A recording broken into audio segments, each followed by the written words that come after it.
नमो भगवते वासुदेवाय। आप सभी भक्तों को मेरी ओर से राम राम। आज हम सुनेंगे कार्तिक मास महात्म्य का 23वां अध्याय। अगर आपने अभी तक 22 अध्याय नहीं सुने हैं तो मेरे चैनल पर अपलोडेड है, आप सुन सकते हैं। आइए हम आगे की कथा रसपान करते हैं। ब्रह्मा जी कहते हैं, कार्तिक मास में जो विष्णु भक्त प्रातःकाल स्नान करके पवित्र हो कोमल तुलसी दल से भगवान दामोदर की पूजा करता है वह निश्चय ही मोक्ष को प्राप्त कर लेता है। जो भक्ति से रहित वह यदि सुवर्ण आदि से भगवान की पूजा करे तो भी उसकी पूजा ग्रहण नहीं करते। सभी वर्णों के लिए भक्ति की सबसे उत्कृष्ट मानी गई है। भक्तिहीन कर्म भगवान विष्णु को प्रसन्न करने वाला नहीं होता। यदि तुलसी के आधे पत्ते से भी प्रतिदिन भक्ति पूर्वक भगवान की पूजा की जाए तो भी वे स्वयं आकर दर्शन देते हैं। पूर्व काल में भक्त विष्णुदास भक्ति पूर्वक तुलसी पूजन से शीघ्र ही विष्णु धाम को चला गया और राजा चोल उसकी तुलना में गौण हो गए। अब तुलसी का महात्म्य सुनो। वह पाप का नाश और पुण्य की वृद्धि करने वाली है। अपनी लगाई हुई तुलसी जितना ही अपने मूल का विस्तार करती है उतने ही सहस्त्र युगों तक मनुष्य ब्रह्मालोक में प्रतिष्ठित होता है। यदि कोई तुलसी संयुक्त जल में स्नान करता है तो वह सब पापों से मुक्त हो भगवान विष्णु के लोक में आनंद का अनुभव करता है। हे मामुने, जो लगाने के लिए तुलसी का संग्रह करता है और लगाकर तुलसी का वन तैयार कर देता है वह उतने से ही पाप मुक्त हो ब्रह्मा भाव को प्राप्त कर लेता है। जिसके घर में तुलसी का बगीचा विद्यमान है उसका वह घर तीर्थ के समान है। वहाँ यमराज के दूत नहीं जाते। तुलसी वन सब पापों को नष्ट करने वाला, पुण्यमय, अभीष्ट और कामनाओं को देने वाला है। जो श्रेष्ठ मानव तुलसी का बगीचा लगाते हैं वे यमराज को नहीं देखते। जो मनुष्य तुलसी काष्ठ संयुक्त गंध धारण करता है क्रियामान पाप उसके शरीर का स्पर्श नहीं करता। जहाँ तुलसी वन की छाया होती है वहीं पितर की तृप्ति के लिए श्राद्ध करना चाहिए।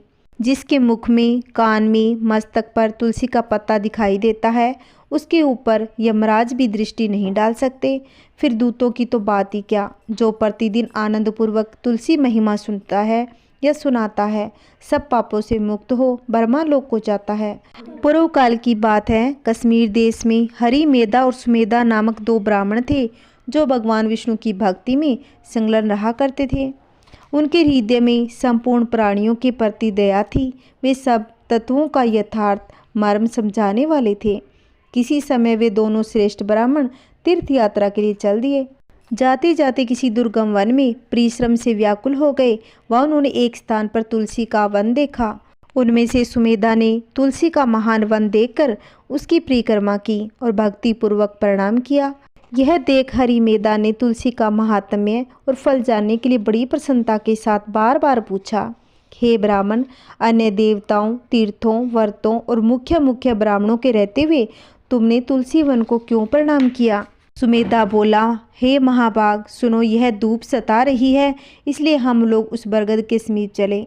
उसकी छाया में बैठकर यथार्थ रूप से सब बातें बताऊंगा। वहां विश्राम करके सुमेधा ने हरि मेधा से कहा, हे वीरपुवर, पूर्व काल में दुर्वासा के शाप से जब इंद्र का ऐश्वर्य छिन गया था उस समय ब्रह्मा आदि देवताओं और असुरों ने मिलकर क्षीर सागर का मंथन किया।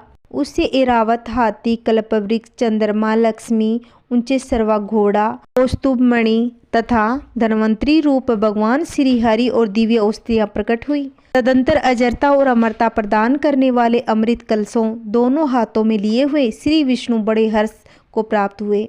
उनके नेत्रों से आनंद अश्रु की कुछ बूंदें अमृत के ऊपर गिरी। उनसे तत्काल ही मंडला आकार तुलसी उत्पन्न हुई। इस प्रकार वहां प्रकट हुई लक्ष्मी तथा तुलसी ब्रह्मा आदि देवताओं ने श्री हरि की सेवा में समर्पित किया और भगवान ने उन्हें ग्रहण कर लिया। तब से तुलसी जी जगदीश्वर श्री हरि विष्णु की अत्यंत प्रिय करने वाली हो गई। संपूर्ण देवता भगवत प्रिय तुलसी की श्री हरि विष्णु के समान ही पूजा करते हैं। भगवान नारायण संसार के रक्षक है, तुलसी उनकी प्रियतमा, इसलिए मैंने उन्हें प्रणाम किया। सुमेधा इस प्रकार कह ही रहे थे, सूर्य के समान अत्यंत तेजस्वी एक विशाल विमान उनके निकट ही दिखाई दिया। उन दोनों के आगे ही वह बरगद का वृक्ष गिरा पड़ा और उससे 2 दिव्य पुरुष निकले जो अपने तेज से सूर्य के समान संपूर्ण दिशाओं को प्रकाशित कर रहे थे। उन दोनों ने हरि मेधा और सुमेधा को प्रणाम किया। उन्हें देखकर वे दोनों ब्राह्मण भय से विहल हो गए। और आश्चर्यचकित होकर बोले, आप दोनों कौन हैं? आपका स्वरूप देवताओं के समान है। आप नूतन मदार की माला धारण किए हुए कोई देवता प्रतीत हो रहे हैं। उन दोनों के इस प्रकार पूछने पर वृक्ष से निकले हुए पुरुष बोले, हे विरूपवरों, आप दोनों ही हमारे माता पिता और गुरु हैं। बंधु आदि भी आप ही दोनों हैं। इतना कहकर उनमें से जो श्रेष्ठ था वह बोला, मेरा नाम आस्तिक है, मैं देवताओं का निवासी हूँ। एक दिन मैं नंदनवन में एक पर्वत पर क्रीड़ा करने के लिए गया। वहाँ देवांगनाओं ने मेरे साथ इच्छा अनुसार विहार किया।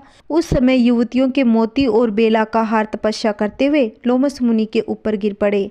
वह सब देखकर मुनि को बड़ा क्रोध हुआ। उन्होंने सोचा, स्त्रियां तो परतंत्र होती है, अतः यह उनका अपराध नहीं, यह दुराचारी आस्तिक ही साप पाने योग्य है। ऐसा निश्चय करके उन्होंने मुझे साप दिया, अरे तू ब्रह्मा राक्षस होकर बरगद के वृक्ष पर निवास कर। फिर मैंने नियम पूर्वक जब उन्हें प्रश्न किया तब उन्होंने इस साप से मुक्त होने की अवधि भी निश्चित कर दी।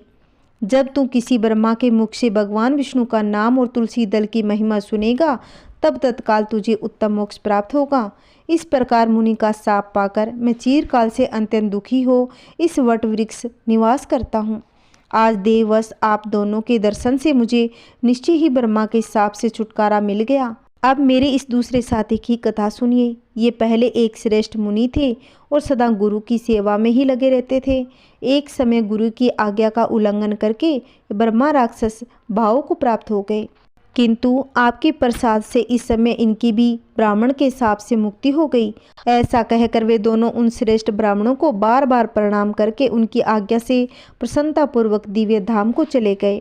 तत्पश्चात वे दोनों श्रेष्ठ मुनि परस्पर पुण्यमयी तुलसी की प्रशंसा करते हुए तीर्थ यात्रा के लिए चल दिए। इसलिए भगवान विष्णु को प्रसन्नता देने वाले कार्तिक मास में तुलसी की पूजा अवश्य करनी चाहिए। आइए अब आंवले की उत्पत्ति का महात्म्य सुन लेते हैं।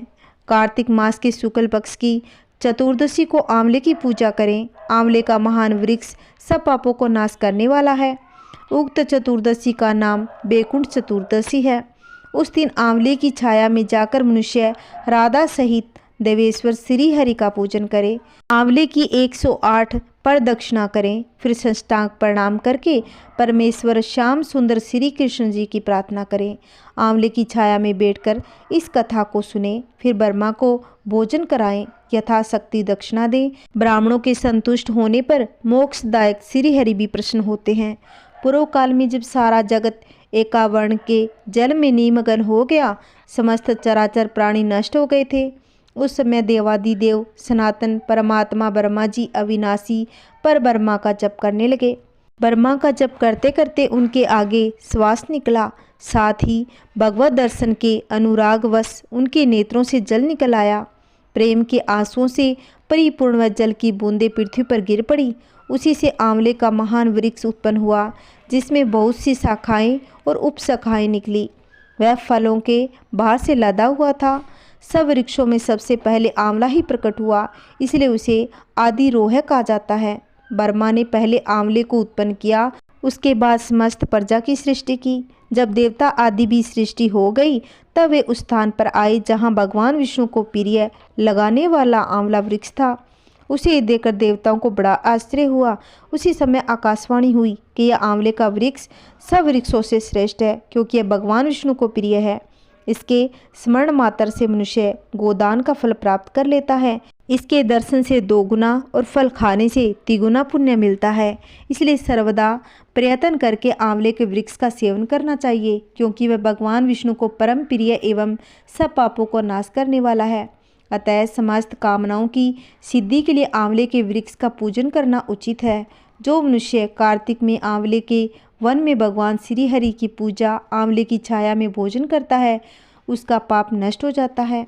आंवले की छाया में वह जो भी पुण्य करता है वह कोटि गुना हो जाता है। प्राचीन काल की बात है, कावेरी के उत्तर तट पर देव शर्मा नाम से विख्यात एक श्रेष्ठ ब्राह्मण थे, जो वेद वेदांग से पारंगत विद्वान थे। उनके एक पुत्र भी था जो बड़ा दुराचारी निकला। पिता ने उसे हित की बात बताते हुए कहा कि बेटा, इस समय कार्तिक का महीना है जो भगवान विष्णु को बहुत ही प्रिय है। तुम इसमें स्नान, दान, व्रत और नियमों का पालन करो।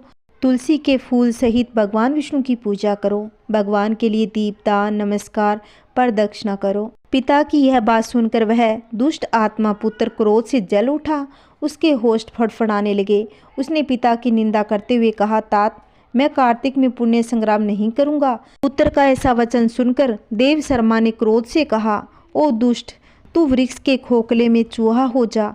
इस सांप के भय से डरे हुए पुत्र ने पिता को नमस्कार करके पूछा, हे पूज्यवर, उस दृढ़ योगिनी में मेरी मुक्ति कैसे होगी, यह बताइए।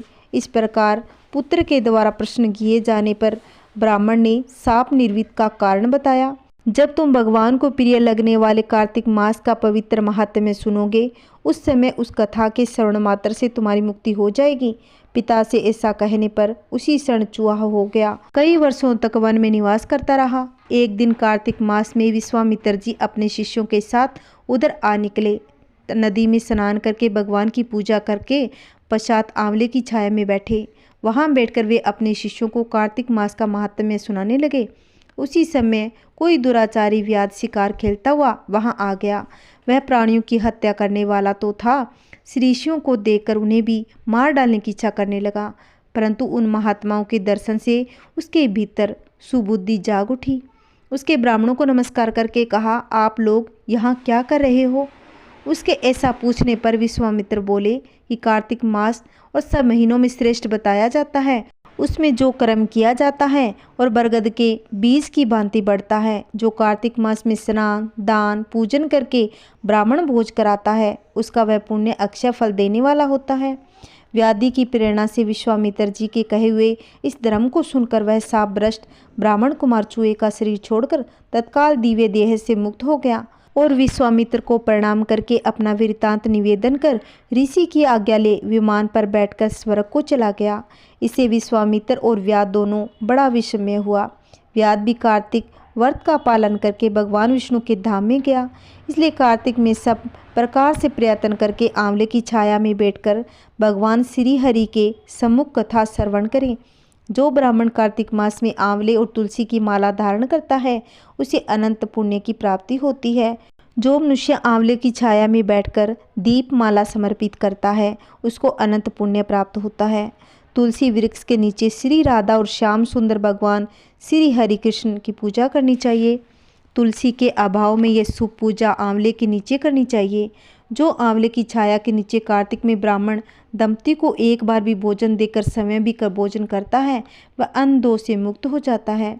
लक्ष्मी की प्राप्ति इच्छा रखने वाला मनुष्य सदा आंवले से स्नान करे और एकादशी तिथियों को आंवले से स्नान करने पर भगवान विष्णु संतुष्ट होते हैं।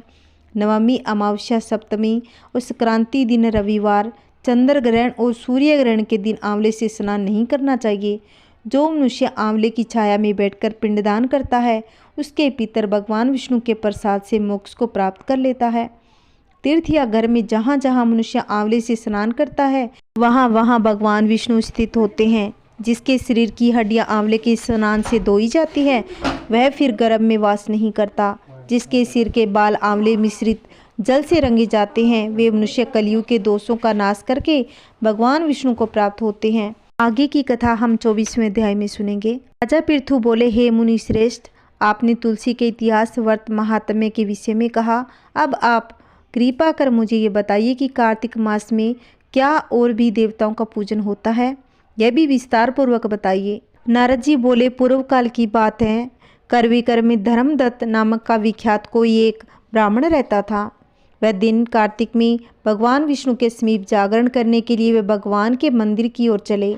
उस समय एक पहर रात बाकी थी। भगवान के पूजन की सामग्री साथ लिए जाते हुए ब्राह्मण ने मार्ग में देखा कि एक भयंकर राक्षसी आ रही थी। उनका शरीर नंगा और मांस रहित था। उसके बड़े बड़े दांत और लपकती हुई जीभ और लाल नेत्र देखकर ब्राह्मण भय से थर्रा उठे। उनका सारा शरीर कांपने लगा। उन्होंने साहस करके पूजा की सामग्री तथा जल से ही उस राक्षसी के ऊपर प्रहार किया। उन्होंने श्री हरि का नाम स्मरण करके तुलसी दल मिश्रित जल से उसका मारा था और इसीलिए उसका सारा पातक नष्ट हो गया। अब उसे अपने पूर्व जन्म के कर्मों के परिणाम स्वरूप प्राप्त हुई दुर्दशा का स्मरण हो गया। उसने ब्राह्मण को दंडवत प्रणाम करके इस प्रकार कहा, हे ब्राह्मण, मैं पूर्व जन्म के कर्मों के फल से इस दशा में पहुंची हूँ। अब मुझे इस प्रकार उत्तम गति प्राप्त होगी। धर्मदत्त ने उसे इस प्रकार प्रणाम करते देखकर आश्चर्यचकित होते हुए पूछा, किस कर्म के फल से तुम इस दशा को पहुंची हो और कहाँ की रहने वाली हो? तुम्हारा नाम क्या है और आचार व्यवहार कैसा है? ये सारी बातें मुझे बताओ। उस राक्षसी का नाम कलह था। कला बोली, ब्राह्मण, मेरे पूर्व जन्म की बात है। सौराष्ट्र नगर में भिक्षु नाम का एक ब्राह्मण रहते थे। मैं उनकी पत्नी थी। मेरा नाम कला था और मैं बड़े क्रूर स्वभाव की स्त्री थी। मैंने वचन से भी कभी अपने पति का भला नहीं किया, उन्हें कभी मीठा भोजन नहीं परोसा, सदा अपने स्वामी को धोखा ही देती रही। मुझे कलह विशेष प्रिय था, इसलिए मेरे पति का मन मुझ में नहीं लगता था और उसने दूसरी स्त्री से विवाह कर लिया। तब मैंने जहर खाकर अपने प्राण त्याग दिए। फिर यमराज के दूत आए और मुझे बांधकर पीटने लगे और यमलोक में ले गए। वहाँ यमराज ने मुझे देखकर चित्रगुप्त से पूछा कि चित्रगुप्त, देखो तो सही, इसने कैसे कर्म किए हैं। जैसा इसका कर्म हो उसके अनुसार शुभ या अशुभ प्राप्त करें। चित्रगुप्त ने कहा, इसका किया हुआ कोई भी शुभ कर्म नहीं। यह स्वयं मिठाइयाँ उड़ाती थी, अपने स्वामी को उसमें से कुछ भी नहीं देती थी और इसके सदा अपने स्वामी से द्वेष किया, इसलिए यह चमका दूरी होकर रहे। सदा कलह में ही इसकी प्रवृत्ति रहे, इसलिए यह विष्टा भोगी सुकरी की योनि में रहे। जिस बर्तन में भोजन बनाया जाता है उसी में ये सदा अकेली खाया करेगी।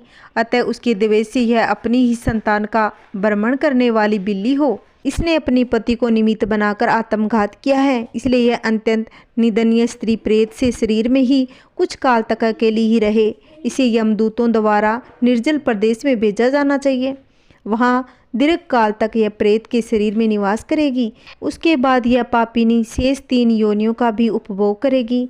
कला ने कहा, वीरपवर, मैं वही पापिनी कला हूँ। इस प्रेत शरीर में आए हुए मुझे 5 वर्ष हो चुके। मैं सदैव भूख प्यास से पीड़ित रहा करती हूँ। एक बनिए के शरीर में प्रवेश करके इस दक्षिण देश में कृष्णा और वेणी के संगम तक आई हूँ।